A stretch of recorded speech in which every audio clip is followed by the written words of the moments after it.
En France, pays des Lumières et du savoir, 7% de la population adulte est en situation d'illettrisme. Comment expliquer ce paradoxe dans une nation où l'éducation est un droit fondamental? L'illettrisme, souvent confondu avec l'analphabétisme, désigne la situation de personnes ayant été scolarisées mais qui ne maîtrisent pas suffisamment la lecture, l'écriture et le calcul pour être autonomes dans la vie courante. Contrairement à l'analphabétisme, qui touche des personnes n'ayant jamais été scolarisées, l'illettrisme concerne celles qui, bien qu'ayant fréquenté l'école, n'ont pas acquis ou maintenu un niveau fonctionnel de littératie. En 2013, l'illettrisme a été déclaré grande cause nationale en France, mettant en lumière une problématique persistante et complexe, touchant des millions de citoyens et posant un défi considérable pour la société. Pourquoi l'illettrisme persiste-t-il dans un pays développé comme la France, et quelles stratégies pourraient être mises en œuvre pour y remédier? Cette question soulève des enjeux importants, tant sur le plan individuel que collectif, et nécessite une réflexion approfondie sur les causes profondes et les solutions possibles à ce problème. Dans un premier temps, nous analyserons le contexte et les enjeux liés à l'illettrisme en France. Ensuite, nous nous pencherons sur les causes profondes de ce phénomène.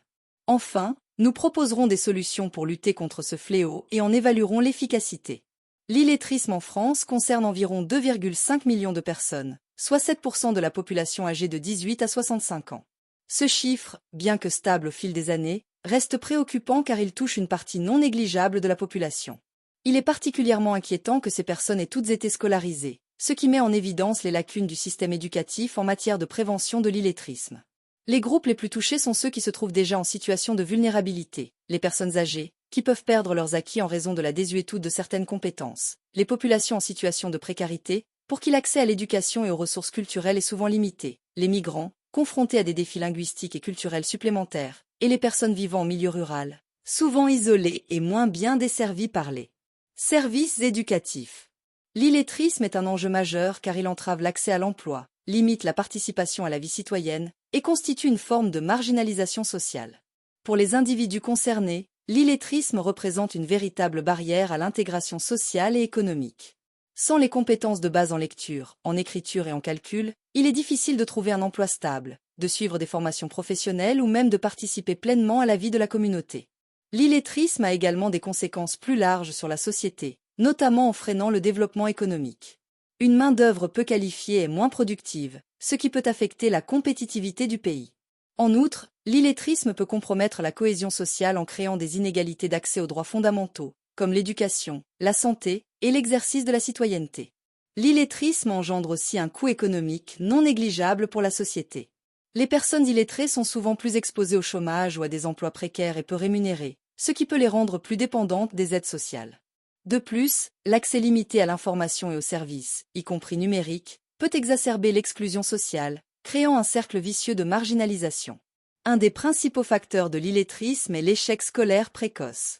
Beaucoup d'adultes illettrés ont quitté le système scolaire avec de grandes lacunes.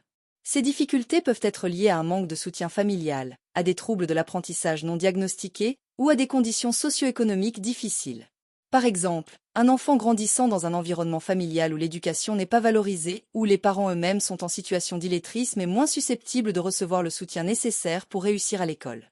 De plus, les enfants confrontés à des problèmes tels que la dyslexie ou d'autres troubles de l'apprentissage risquent de passer entre les mailles du filet si ces difficultés ne sont pas détectées et prises en charge rapidement. Le système éducatif français, bien qu'il dispose de nombreux atouts, a souvent du mal à répondre aux besoins des élèves les plus vulnérables, ce qui peut conduire à un décrochage scolaire et, à terme, à l'illettrisme. La marginalisation sociale est un autre facteur clé qui contribue à la persistance de l'illettrisme. Les personnes vivant dans des milieux défavorisés ou isolés ont moins accès aux ressources éducatives et culturelles, ce qui aggrave leur situation. Par exemple, dans les zones rurales, l'accès aux bibliothèques, aux centres culturels, et même à une connexion Internet stable peut être limité, ce qui empêche les personnes de maintenir et de développer leurs compétences en littératie. De plus, la précarité économique peut obliger certaines familles à donner la priorité à la survie quotidienne plutôt qu'à l'éducation, ce qui réduit les opportunités d'apprentissage. Cette marginalisation est souvent exacerbée par des stéréotypes et des préjugés qui peuvent décourager les individus en situation d'illettrisme de chercher de l'aide, de peur d'être stigmatisés ou rejetés. Le manque de suivi post-scolaire est également un facteur majeur de l'illettrisme.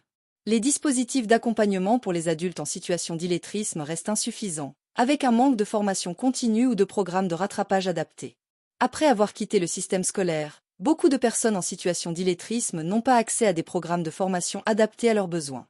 Les formations disponibles sont souvent trop générales ou inadaptées aux contraintes de temps et aux spécificités des adultes illettrés.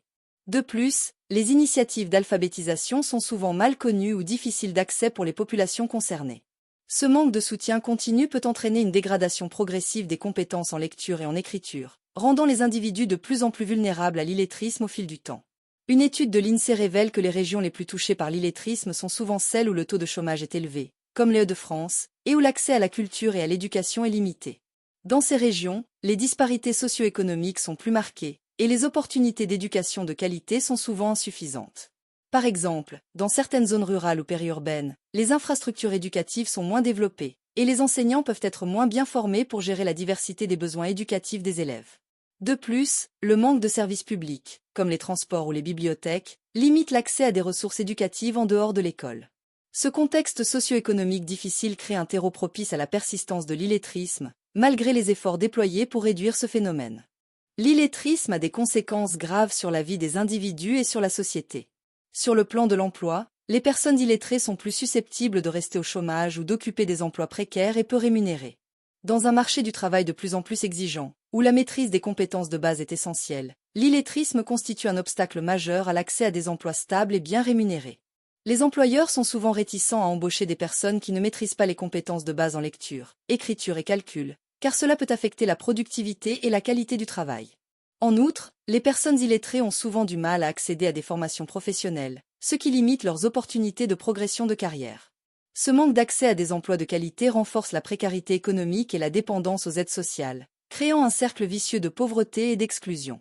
L'illettrisme a également des répercussions sur la santé des individus. Les personnes illettrées peuvent avoir des difficultés à comprendre des instructions médicales, à suivre des traitements, ou à interpréter les informations sur les médicaments, ce qui peut conduire à des problèmes de santé non pris en charge ou mal gérés. Par exemple, une personne illettrée peut avoir du mal à lire une ordonnance médicale ou à comprendre les recommandations de son médecin, ce qui peut entraîner une mauvaise gestion de sa condition de santé. De plus, l'accès limité à l'information peut empêcher les personnes illettrées de prendre des décisions éclairées concernant leur santé, ce qui peut entraîner une détérioration de leur état de santé et une augmentation des coûts pour le système de santé. L'illettrisme est donc un facteur de risque pour la santé publique, en raison de son impact sur l'accès aux soins et la prévention des maladies. Sur le plan de la citoyenneté, l'illettrisme constitue un frein à la participation active à la vie démocratique. Un illettré est moins susceptible de participer au processus démocratique, tel que voter ou suivre l'actualité politique, car il peut avoir du mal à accéder à l'information et à comprendre les enjeux politiques et sociaux. Par exemple, une personne illettrée peut avoir des difficultés à lire un bulletin de vote ou à comprendre les programmes des candidats lors d'une élection. De plus, l'illettrisme limite l'accès aux droits et aux services publics, comme la justice ou l'administration, ce qui peut empêcher les individus d'exercer pleinement leurs droits de citoyens. Cette exclusion de la vie démocratique et sociale renforce le sentiment de marginalisation et d'isolement, et affaiblit la cohésion sociale.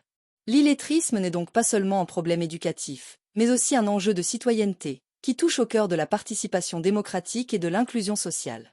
Pour combattre l'illettrisme, plusieurs solutions peuvent être envisagées. Tout d'abord, le renforcement du soutien scolaire dès le plus jeune âge est essentiel. Des programmes de soutien personnalisés pour les élèves en difficulté, impliquant les familles, peuvent prévenir l'échec scolaire et réduire le risque d'illettrisme. Ces programmes devraient inclure des interventions précoces pour identifier et remédier aux difficultés d'apprentissage, comme la dyslexie, avant qu'elles ne deviennent trop graves. De plus, les parents devraient être impliqués dans le processus éducatif, afin de renforcer le lien entre l'école et la maison, et d'encourager une culture de la lecture et de l'apprentissage dès le plus jeune âge. En investissant dans le soutien scolaire et l'éducation de la petite enfance, il est possible de réduire les disparités éducatives et de prévenir l'émergence de l'illettrisme. Ensuite, il est crucial de développer des programmes de formation continue pour adultes, adaptés aux besoins des personnes en situation d'illettrisme. Ces programmes devraient être conçus pour tenir compte des contraintes de temps et des spécificités des adultes, comme leurs responsabilités familiales ou professionnelles. Par exemple, des cours du soir ou en ligne pourraient être proposés pour permettre aux adultes de suivre une formation tout en travaillant. De plus, ces programmes devraient être axés sur les compétences pratiques, comme la gestion des finances personnelles ou la compréhension des documents administratifs, afin de rendre l'apprentissage plus pertinent et motivant pour les participants. En offrant des opportunités d'apprentissage tout au long de la vie, il est possible de réduire l'illettrisme et d'améliorer l'inclusion sociale et économique des personnes concernées. Enfin, il est important de mener des campagnes de sensibilisation pour informer le public sur l'illettrisme et combattre les stigmatisations associées, afin d'encourager les personnes concernées à chercher de l'aide. Ces campagnes devraient viser à déconstruire les stéréotypes négatifs liés à l'illettrisme et à promouvoir une image positive de l'apprentissage tout au long de la vie. Par exemple, des témoignages de personnes ayant surmonté l'illettrisme pourraient être utilisés pour montrer que l'apprentissage est possible à tout âge, et pour inspirer d'autres personnes à entreprendre une formation. De plus, les campagnes devraient viser à sensibiliser le grand public aux causes de l'illettrisme, afin de favoriser une compréhension plus nuancée du problème et d'encourager un soutien plus large aux initiatives d'alphabétisation. L'initiative de 2013, déclarant l'illettrisme grande cause nationale, a permis de sensibiliser davantage la population et d'accroître les financements pour les programmes d'alphabétisation. Cependant, il reste encore beaucoup à faire, notamment pour adapter ces programmes aux besoins spécifiques des populations touchées. Les initiatives de lutte contre l'illettrisme doivent être mieux ciblées et plus accessibles, afin de toucher les personnes qui en ont le plus besoin. De plus, il est important de renforcer la coordination entre les différents acteurs impliqués, comme les écoles, les associations, les entreprises et les pouvoirs publics, pour maximiser l'impact des actions menées. En outre, il est crucial d'évaluer régulièrement l'efficacité des programmes d'alphabétisation, afin d'identifier les bonnes pratiques et d'améliorer les interventions futures. En prenant des mesures plus ciblées et coordonnées, il est possible de réduire significativement l'illettrisme en France et de favoriser une société plus inclusive et équitable. En résumé, l'illettrisme en France est un problème complexe, enraciné dans des inégalités socio-économiques et un système éducatif parfois défaillant. Ce phénomène touche des millions de personnes, limitant leur accès à l'emploi, à la santé et à la citoyenneté, et constituant ainsi un frein au développement économique et à la cohésion sociale. Bien que des progrès aient été réalisés, notamment grâce à l'initiative de 2013, il est crucial de continuer à agir pour réduire ce fléau. Les solutions proposées, telles que le renforcement du soutien scolaire, le développement de programmes de formation continue pour adultes et les campagnes de sensibilisation, sont autant de pistes pour lutter contre l'illettrisme. Cependant, ces actions doivent être accompagnées d'une évaluation continue de leur efficacité et d'un engagement fort de la part de tous les acteurs de la société. La lutte contre l'illettrisme est essentielle non seulement pour l'intégration sociale des individus, mais aussi pour la cohésion sociale et le développement économique de la France. Dans un contexte où la société devient de plus en plus numérique, il est impératif de réfléchir à de nouvelles stratégies pour aider les personnes illettrées à surmonter ce handicap, notamment en intégrant des formations numériques de base.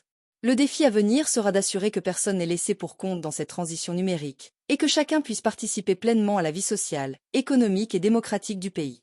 En fin de compte, la lutte contre l'illettrisme est une question de justice sociale, d'égalité des chances et de respect des droits fondamentaux de chaque citoyen. Si vous avez trouvé ce podcast précieux et inspirant, nous vous invitons à le partager avec vos proches et à nous faire part de vos réflexions en commentaire. Votre avis est important pour nous et pour la communauté. N'oubliez pas non plus de vous abonner à notre podcast si ce n'est pas encore fait, afin de ne manquer aucune de nos prochaines discussions. Ensemble, contribuons à faire avancer la lutte contre l'illettrisme et à promouvoir une société plus inclusive et équitable pour tous.